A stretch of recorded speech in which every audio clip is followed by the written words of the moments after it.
how to refresh for your page on TikTok app. Hi guys, in this video I will show you how to refresh for your page on TikTok app easy and quick.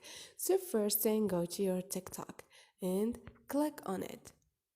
Now all you need to do is go to your home page. For example, you want to refresh your page, and all you need to do first thing is, when you find a video that you don't want on your page, click on the search icon and click on not interested. Like you see, the video has disappeared. Now go click on friend and click on search and clear all your search.